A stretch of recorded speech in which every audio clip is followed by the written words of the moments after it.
ويدنا فرحت وين إيه إن أنا عاوب أنا كلا قيب صنايو أنا المجال كسر دوين أيام صاحب كي رئيس الوزراء وحجين كي هراء صورها وزير فربضان سواء كان حلية كلا دوان سواء حل ديوان المدة صدق يطبق كي سنة قدام بس الدولة دي كمالكار كأردن سياسة كجراي رئيس الوزراء وحجين كي هراء عبد الواحد علمي عمر قنجح وحنا رأينا هذه السنة ويسان وزير كني هراء عافماتك أنا وزير كترسان قبل كان من السوات ديجان كان نقولها أنا حلبان كترسان برلمان عبد العزيز شيخ يوسف دريت وحن رواينا إلى السنة ويسان صاحب كقالئة أو حمر لوجي مت وأن قبل كده جنان أو أن كوضة ترسان السجائي وزير عبد العزيز با قوليه وزير هذا إبد بالقان ورئيس الوزراء عبد الولي محمد علي قاس حضنا حلبان فدرالك الصومالية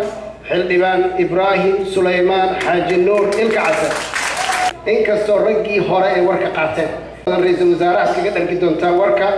وربحين في عن نقصين دون وطن كي وهذا كي من دوانا كنا غنيا وحن رأينا الوحير أو كوبل وحاتقنا على ذي شيء وما حي برلمان وما حي حلبان يواجبات كسمحية لما هو اللي يقال لكن ونكون علينا يا برلمان ومال حكم دولة لغو السبعية كل ما حلبان هذا السياسيين برلمان كوا قبض وقص الرئاسة شرعي تجين الدولة هالكاس أو لغو أبو رحال كذبنا لغو عن صحية حال كاس أو وافقية كتاب القرآن كيسنة رسولك صلى الله عليه وسلم وهو البقو كوري ماذا شريعة الإسلام كان حال من نقونه شرعنا من نقونه حالكاس أما شرعياس مرات قارو حكي ماذا قولها فلينتا لو يقارو قولها وزيرة وحلوس بيا برلمانكا مركا كذبنا والله قد ذا وانا الله انصحيا وحنا لو انصحيا عودك عن تاجا سيداس ايو مركاس حالكاس وحو كنقدا حير انصحه وحن ربا إن كلو ان كشكيو محل الى دولة برلمانية إنه سال صعود الدولة دينا والدولة برلمانية برلمان السياسة وحوين مركز حلبان الله صاحره أما مركز حزبية سياسية الجيران وحزبية سياسية أي صاح الشام أما يكسو شعب كصوماليات بينو الجوجا أي صوت دورتان حلبان الله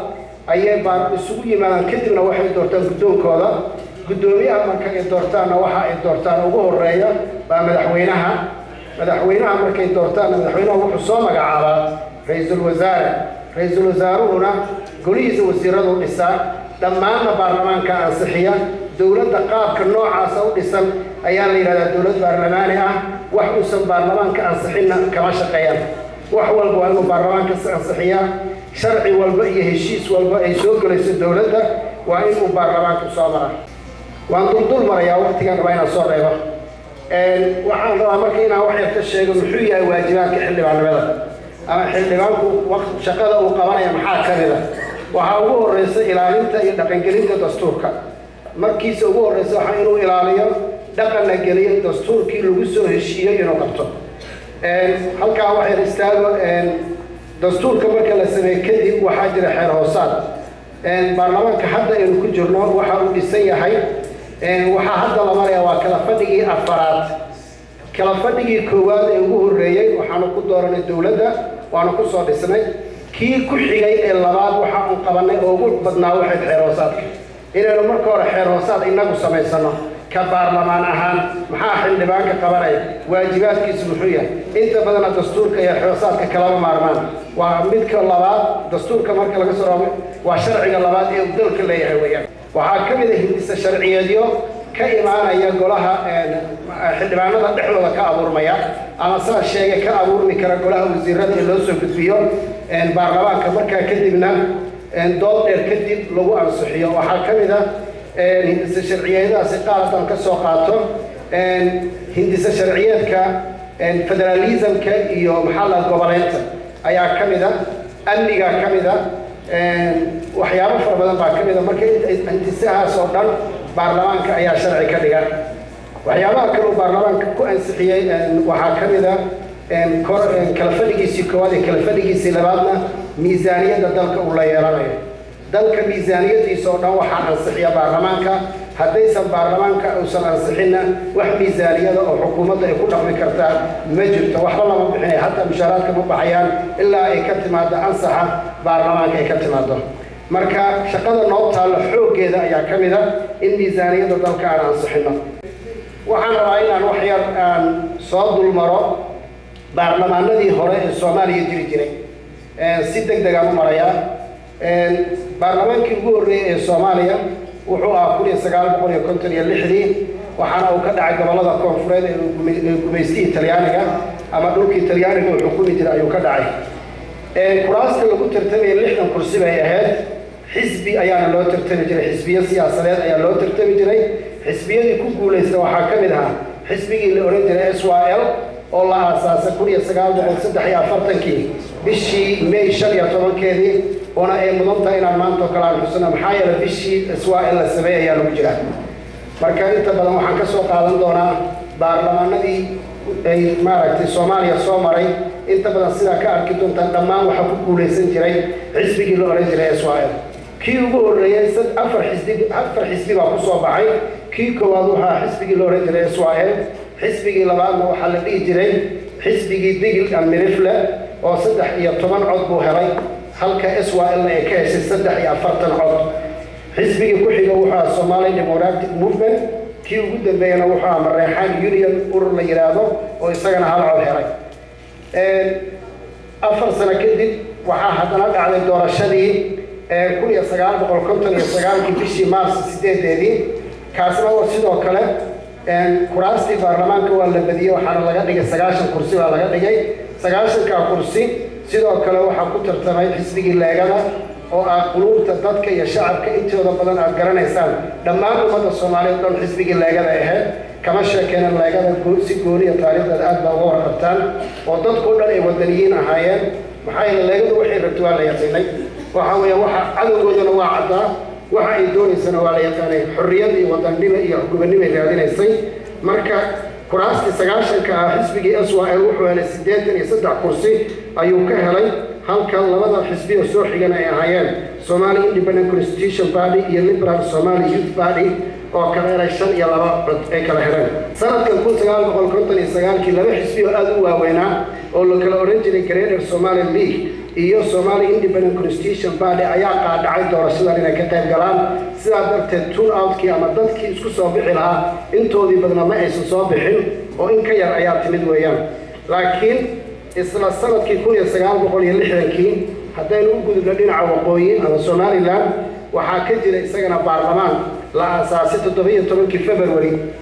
1960 waxaana ay ahayd kuraasiisa 33 kursi waxaana ku soo baxay xisbiyada kala ah Somali National League oo helay 20 kursi National Somali United Somali Party ama USP oo helay 12 kursi iyo National United Front oo helay 1 kursi sidaas ayuuna baarlamaankii Somaliland ama waqooyi loo yaqiinay ay ku soo baxeen 33 kursi oo baarlamaanka Somaliland iyo 90 kursi oo halkan ah ee koonfurta ah kadib waxaa dhacday xornimadii June 26keedii 1960 ee xornimada ku qaadatay gobolada waqooyi ee Somaliland iyo 1 July 1960 ee xornimada ku qaadatay koonfurta kadib way isu yimaadeen waxayna ku heshiiyeen inay wada dhistaan jamhuuriyadda Soomaaliya marka ay jamhuuriyadda Soomaaliya wada dhisteenna waxay kaloo ku heshiiyeen in labadii baarlamaan la isku daro 90 kursi ee koonfurta iyo 33 kursi ee waqooyi waxaa laga dhigay 123 kursi halkaas ayaana baarlamaan mida laga dhigay doorashadii ugu horeysay ee Soomaaliya oo xora ay qaadatana wuxuu ahaa 1964 halka oo xisbiyadii ku tartamay natiijadii ugu badneed ay heleen ururkii la oran jiray SYL oo uu helay 69 kursi kuu ku soo xigana waxaa Somali National Congress oo 22 helay laakiin dhammaan waxa dhici jirtay mar walbaba xisbiga SYL marka uu guusha gaaro xisbiyada yaryar oo dhanna way ku biiri jireen sida aan ka arki doono kii xigay ee 1969 waxaa la oran karaa sanadka kan waa sanadkii ugu badnaa xisbiyada Soomaalida ama xisbiyada siyaasadda ee baarlamaan u tartama sanadkii ay tartameen 1969 26 maars ayuu dhacay waxaa tartamay 64 xisbi baa ku tartamay oo qaarkood la abuuray xilliga doorashada ay dhacaysa saacado yar ka hor ama daqiiqado ka hor la abuuray waxaa guushi ay ku raacday 27 xisbi bay ku raacday xisbigii ugu tirada badnaa wuxuu noqday xisbigii la oran jiray SYL oo helay 73 kursi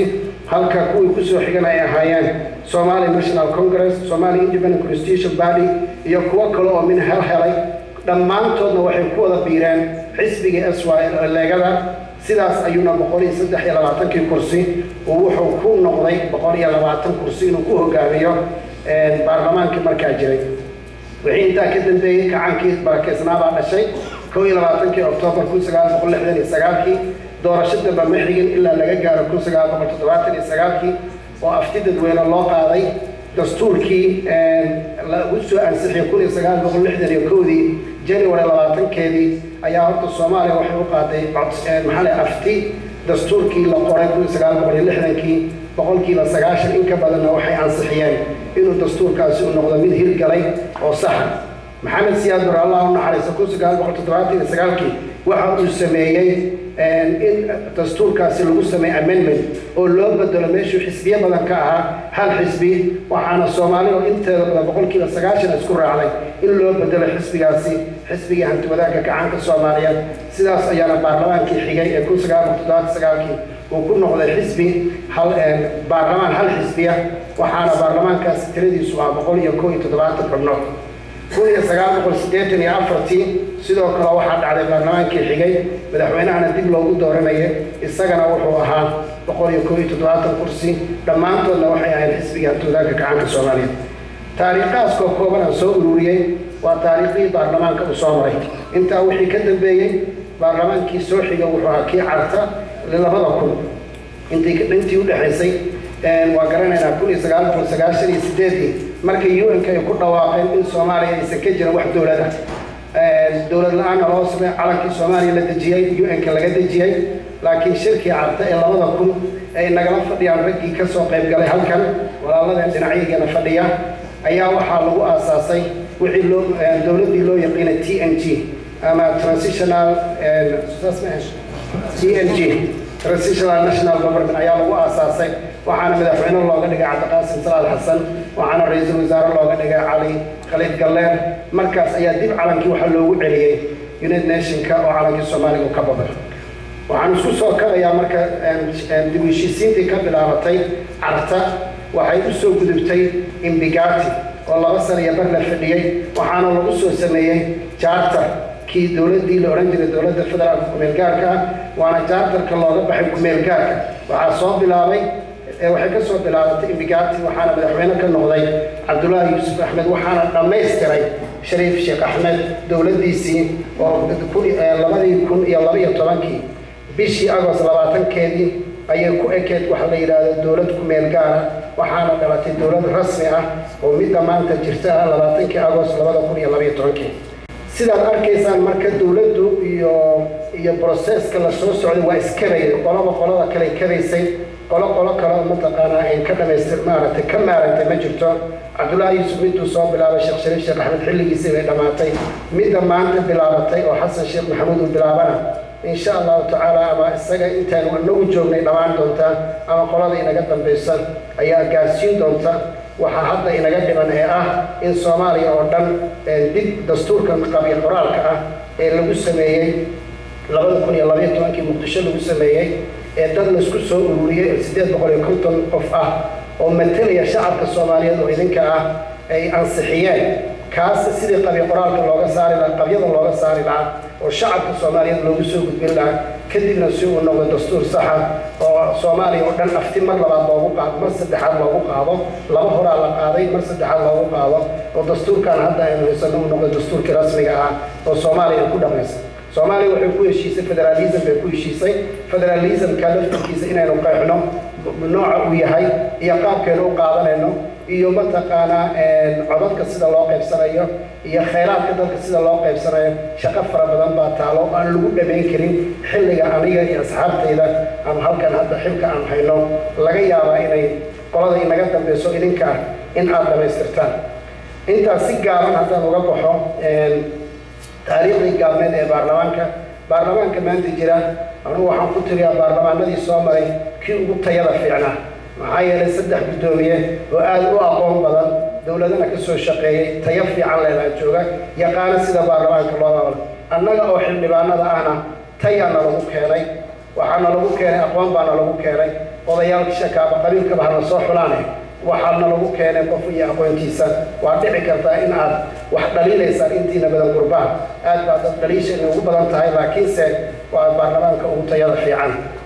afartii kala fadhi aanu fadhina labaan idin sheegay labadii xigtay waxaanu ansaxinay hindisa sharciyeedadii ugu badnaa waxaanu ansaxinay kala fadhigii saddexaad ee uu ra'iisul wasaare ka ah Saacid waxaana nooga yimid dhinaca ra'iisul wasaaraha intaas oo hindisa sharciyeed oo dalka u baahan yahay in badan oo kamidana waa ansaxinay qaar kamidana waa macelinay waxaan rabaa inaad ogaataan shaqada baarlamaanka shaqada xildhibaanku waxaa kamid ah inuu waxna ansixiyo qoyntiga aan u soo socdo marka xildhibaanka shaqadiisa waxay tahay xildhibaanka inuu mooshin keeno mooshin muxuu yahay mooshin waa soo jeedin weeyaan shaqadeena ka mid tahay mooshin waxaanu ka keeni karnaa madaxweynaha waxaanu ka keeni karnaa gudoomiyaha iyo xildhibaanada daan laftooda qofkii maaragtay dambi ku gala waxaana laga keeni karaa ra'iisul wasaaraha waxaa laga keeni karaa cid kastoo kitaabka qur-aanka lagu dhaariyay waana loo dhaariyay shaqadana loo dhaariyay ayaana ka mid tahay inaan mooshinka aan keenno laakiinse 257 qof oo baarlamaanka ka mid ayaa jooga kala fakira kala aragtiya kala aqoon oo mid walba wax wixii la keenay iskama ansaxaan hadallo maaragtay dhinac ka tuurana daay waan maqlayay waxaas oo dhan ma jiraan annagu waxaanu nahay dad nadiifa waxaanu mataqaanaa kuna shaqeynaa dhaartiina la dhaariyay iyo dastuurka inaanu ixtiraamno marka aad maqashaan cid baa mooshin laga keenay moshinku waxa waa soo jeedin waa laga dooday cid walba ra'yigiisa waa qaba anu ra'yigayga haddaan ku darsado halkan horta baarlamaankii ma aha oo meesha aan kaga dooday waa gudaha laakiin midkii ugu dambeeyay hadda la keenay soo jeedin madaxweynaha loo soo jeediyay anu waxaan u arkaa inuu sax ahayn maxaa yeelay soo jeedada madaxweynuhu waxaa lagu qaadi karaa kaliya impeachment waxa weyn hadduu dambi oo gacanta la galo waxa lagaga qaadi karaa sharciga ayaa lala tiigsanayaa waxaana loo gudbinayaa maxkamadda dastuuriga sida uu qabo dastuurkeena qodobkiisa 92 marka taa horta marka hore inaad ka fahamtaan midda kalena annaga shaqo noo taal weeyaan shaqo dibadda u taal ma aha annaga gudaha kaga doodeena waqtigeeda iyo waqtigeeda lagu sugan waxaan rabaa inaan idinku guubaabiyo SYL waxay ahaayeen niman dhalinyaro wadaniyiina nimanka dhalinyarada wadaniinta waxay ka mideysnaayeen oo ay ka mideysnaayeen daacadnimo dad ahludiin ay ahaayeen oo intooda sida la sheegay dhammaantood ahludiina waxay kaleeto ay ahaayeen dad waxa ay raadinayaan ka dhabeeya oo ah mataqaanaa wadaniyada ku weyneed soomaalinima ina deeqda wax ka sokeeyna ma deeqaan wax soomaalinimo ka sokeeyso ina deeqda ma jiraan qabiilka 4.5 waa laga gudbay xukuumadda hadda jirta iyo tii ka horreysay kuma dhisna shan isla eg baa lagu keenay waana ku mahadsan yahay Saacid iyo Xasan Sheekh oo bilaabay iyo Cabdiwali oo ku raacay waxaan ku soo gabagabeynayaa oo aan walaalaha saaxiibada aan u reebayaa hadalka waxa weeyaan 5 ka naguma filna qabiil maanta qanacsan ma jiro cid reerkiisa maanta waxay haystaan raalli ku ah ma jirto waxaynu u gudbeynaa xisbi iyo one man one vote waxaanu ku gaari karnaa wadaninimo wadaniyada iyo xurriyada halkan ha ka bilaabato wadan jaceelka halkan ha ka bilaabato soomaalinimada halkan ha ka bilaabato dal jaceelka halkan ha ka bilaabato nin jeclaysigeenu iska deeno qabiil jeclaysigeenu iska deeno gurubkaleenu iska deeno soomaali wax ka sokaysa ma rabno soomaali baa nagu filan soomaaliya ha noolaato